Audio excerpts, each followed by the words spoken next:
sequence is in chapter 15, when they return to Jerusalem for the Jerusalem Council, it switches. Barnabas stood up and they became silent. It was Barnabas and Saul. Otherwise, that sequence stays that way. And so we might be tempted a bit to say, if not for Barnabas, would there be a Paul? Mm-hmm. He had the vision. He had the wisdom to go and gather Paul into this ministry, and he was willing to relinquish the lead when time was appropriate. That to me is a mark of a remarkable leader. Most leaders don't do this. They hang in there forever because this is my ministry. And so, but clearly our example here of Barnabas was different. So let's go back to our application of how do we take that in. So we want to give that voice to others to be heard. We want to have uncomfortable conversations be productive. Right? We're masters at having uncomfortable conversations be very unproductive. We want to switch that to say that they are productive. We shouldn't avoid these conversations. We shouldn't antagonize people into them, but when they're there, we ought to try and make it productive, which is back to that teaching moment about how do you work with the youth and the deacons. That was an uncomfortable conversation. It would be. But how do you turn it into something productive? Well, you have to, again, be a person of faith, person of purpose. You want to have a vision and then have that conversation. You want to look at the people in the margins. There's a lot of people who will not speak up because, again, they're back to, well, what if I'm not right? My voice gets drowned out by those that are much louder. Without putting them on the spot? I think you can do it in a couple of ways without, as you say, without kind of outing them, if you will, is you can say, look, there's I've had some conversations with people, and who isn't particularly important right now. Let's talk about the topic of praise song books. You know, that maybe we want to start introducing them. So let's start having that conversation and see how it goes. And you sort of take the advocacy role. Barnabas did that for Saul, right? He didn't say, hey, Saul, you got a great story. Pushed him in the room. No, he said, why don't you come with me? And if the person's comfortable with you going with them, then you can do that. This person has a good idea, and here's what I understand from their story. So you're sort of you're putting your reputation online as the moderator to say, you know, this is an important conversation we need to have.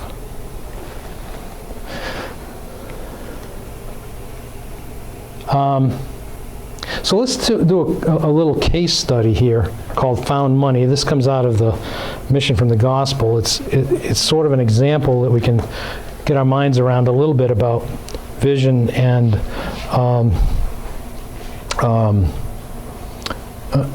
vision and advocacy and wisdom all coupled. So the example he used was one day, the writers of Mission from the Gospel said, one day my family and I came out of a restaurant. We happened to look down, and there was a $20 bill laying on the ground. And so what's most people going to do? There's nobody around. In the pocket it goes. So they said, hey, found money. What can we do for the glory of God with $20? And so they sat down and they did some visioning. $20 is not a lot of money.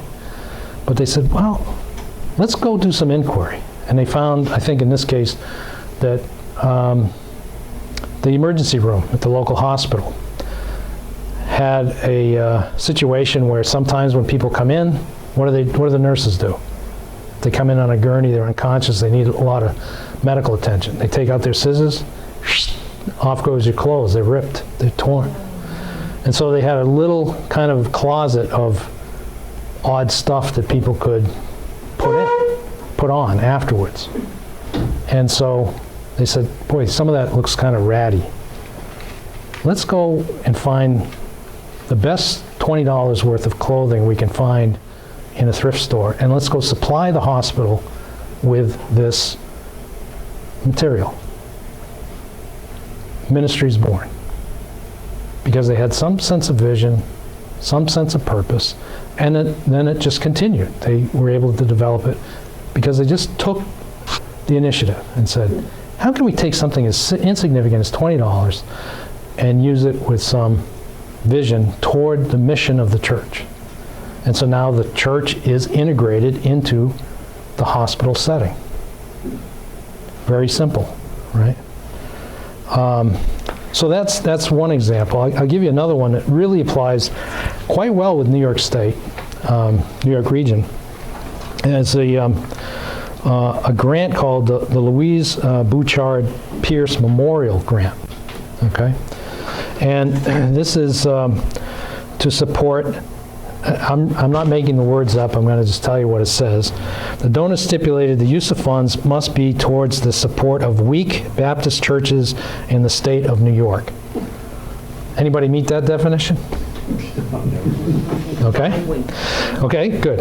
What's weak? Weak or at risk is congregations whose resources or energies are consumed by organizational maintenance, meaning it's an internally focused activity, and who are minimally engaged in missional activity with an external focus. And so the grants are there to try and help those churches begin that process of transition from internal focus to external focus. Okay? And the funds generally aren't supposed to be used for buildings and heat and lights and things like that. It's for a missional start, something you aren't doing but you feel called to do, but maybe you don't have the funds to do it. So it's a found money example, if you will. So I go back to First Baptist Saratoga Springs. Clearly had become an internally focused church. They were going through some struggles. But after we'd gone through that visioning, there was a feeling that said, we really need to be reaching out. That's part of our DNA. We need to go do that. And so we met with people in the community. That's called gathering wisdom. In my old job, that was intelligence collection, right? And it was, what do you need? There's a great story of one of the groups that we came to work with called Wellspring, which does outreach to women who have been in domestic violence situations. And they talk about the story where the woman comes in and says, and they say, oh, come on in, we've got this great, food pantry and clothing and this and that. And she says, well, but I need some money for the laundromat, for the washing machine. And they said, yeah, okay, but we've got this great food pantry and clothing. And she says, but I need money for the washing machine at the laundromat. They're not listening, right? How many times churches are great for this? I know what the community needs. They need, another food pantry. Maybe not. Seek the wisdom first. So we did that. We did some talking, and we wound up with 4 different tracks that we went on. First was homeless students in Saratoga Springs. 125 homeless students in Saratoga Springs. Now you think of Saratoga Springs as very wealthy, right? I guarantee you have some in your community. And homeless doesn't necessarily mean they're sleeping on the street. It might mean they're surfing on somebody's couch. It could be a family that's living in a county-provided motel until they don't. Or it could be a family living in Uncle Joe's basement until Uncle Joe is tired of that family being there. And so we started saying, well, what do they need? What can we do to help? And so we started, to find allies that would help us. And the biggest allies that we found were the school nurses, because they're on the pointy end of that need. And so we sat down with the nurses and said, well, what do you need? We need clothing. Number one need came up was underwear at the high school. I said, underwear at the high school? I said, yeah, you can't believe how many kids we have problems having to send them home because they don't have underwear. So we can fix that. So we started a ministry, and we have these kind of bright green top boxes with our church letterhead on it with an inventory list of what's in the box. And on the back side is a business card that says, call this number when the box is depleted.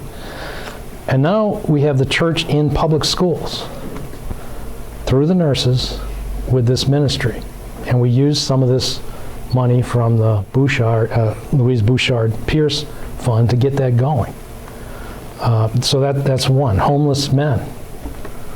We found that we're on a high traffic corridor for homeless men. Well, we're not equipped to handle a breakfast or a dinner, 50 people. It's just not going to work. But we did find that if we could work with one or two at a time, we can do some pretty amazing amount of work with these folks to move them from homeless to home, to a house, to an apartment. And so we think that's what that church is now called to do. I mentioned domestic violence center. We now provide all of their sheets for their center. So every time somebody comes in, they start with new sheets. When they leave, they take them with them. And then we said, well, where are they going? Well, they're going to an apartment. And what do they have when they get there? Nothing. So now we have a welcome home kit. And so when they come in to that apartment, there's pots and pans, there's dishes, there's glassware, towels, stuff to clean, and it's all brand new. Now it's not high end, but it's all there. You can set up house, and you're going to be okay for a few days before some of those supplies will run out. But at least you're starting with something. And the biggest effect was on the agency advocates. They were like, wow, this is cool. Can we get more of these? So we've done quite a few of those. Again, using found money. And then we have an outreach with migrant ministries, because Saratoga has a very high migrant ministry population that comes in with the racetrack. And so again, that's that part of that, to Paul's question, which is, how do you create that positive energy? By sharing a vision, sharing some wisdom, collecting the wisdom that you need to go with it if you don't possess it, and getting people excited about this. And it doesn't have to require a lot of money to get things started. And then once people see it starting and has some fruit to it, then they're much more willing to give to something that's concrete than something that's very abstract. And so I encourage you to use this Pierce Memorial Fund. Their notional grants are $5,000, and you can get that in a single year. You can get it over. We chose to split it over 2 years because we couldn't spend $5,000 in a year. It was too much money. So we said, no, give it to us in 2 chunks, because if it didn't work out the way we thought it was on the first year, we wanted to be able to adjust to the second year. And so we're in our second year now.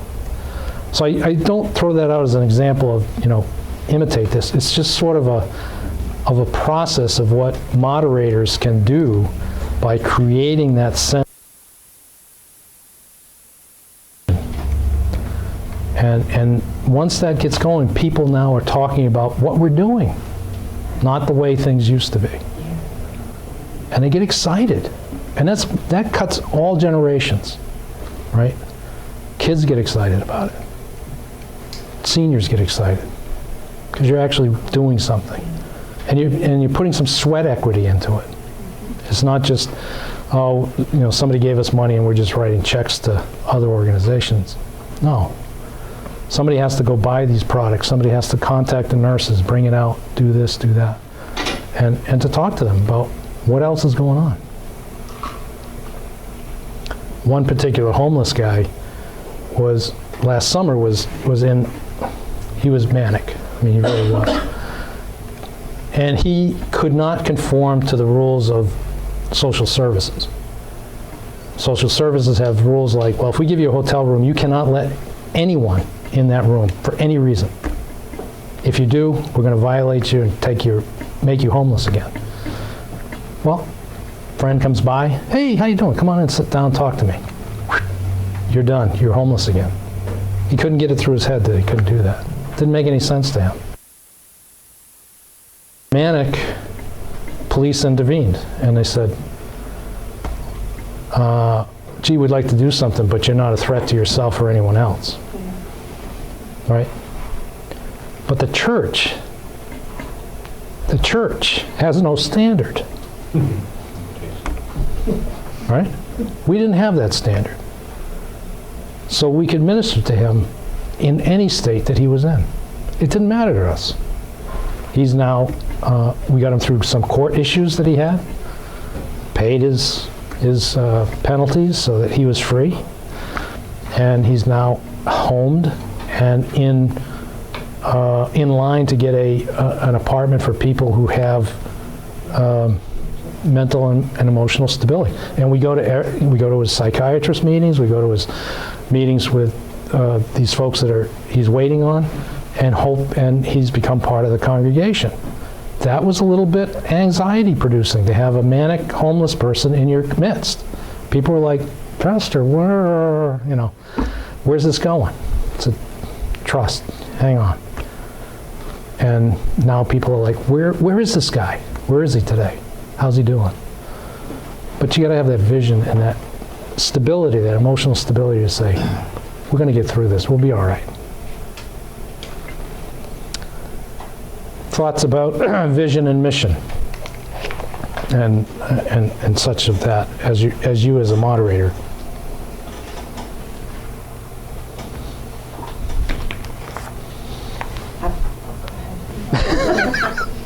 Something for those people that are in urban churches. There are a lot that fall through the cracks that need people to walk with them right. to do what they need to do. And my son is actually one of them. He's making his way, but I have felt like for the last 6 months that he really would have benefited from someone actually walking with him through the process right. that he has struggled to do on his own. Yes. That I mean, living 40 miles away, I can be here to walk with him through every process, but I have listened to his frustration on the phone and wondered how he's been clean 2.5 years, but he just now got into an apartment. He just now has got a job, mm-hmm. and how much better it would have been for him if he had someone that had been able to walk with right. him through that process. And that's exactly what this is all about. Exactly what you've done with this gentleman, which is wonderful. So what you're saying, George, is the moderator is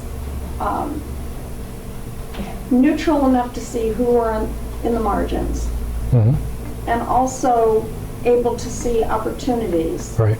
But it's not all the moderator that needs to put all the pieces together. Correct. Right? It's right. It's always working toward the unity of the family. Right. The congregation. Exactly. Yeah. To be able to let them know what the moderator is seeing. Exactly. Because I think you have a great gift for that, Claudia. Some days. Well, right. Most of the time, yeah. But it's not the, I'm just afraid that some of us might be hearing, like I'm sort of hearing that the moderator is supposed to be sort of have the pulse on everything and also do something about it, which is not. No, you're not supposed to be the superhero. Exactly. But you're supposed to have enough, attuned enough that you can say, hey folks, let's have a conversation. Mm-hmm. I'm seeing these things. Anybody else seeing it? what do you think about this? Because the mark of a leader is not, and this, let me get back to differentiating. A leader is different from a manager or an administrator, okay? A manager or an administrator takes care of making the donuts every day, right? And manages the status quo. A leader says, okay, I've got a manager, or I've got to spend part of my time managing, but part of my time as a leader is I have to be thinking about what correction to make today to hit the mark 2 years from now. What's coming? It's that, and you don't want to be saying, well, in 20 years we want to be double our size. Keep the event horizon maybe a couple of years out and say, what is it we should be working on today to get us to where we want to be in 2 years or 5 years, something like that. And it's not, hey, everybody follow me and join in what I'm doing. It's, what are we going to do as the body of Christ? How are we going to be his hands and feet and continue to do that? And I believe it's that's why I picked these 4 qualities of faith and purpose as sort of the core of who you are, and then how do you live that out? How do you advocate? Use your reputation, speak for those who are voiceless, and then how do you wisely imagine what could be, and cause that positive stress, if you will, into other people to say, doesn't this look like what we want to do? That's influence, that's leadership. And that's the end of my prepared remarks, but I'd be glad to answer any other questions that we have. It's very good.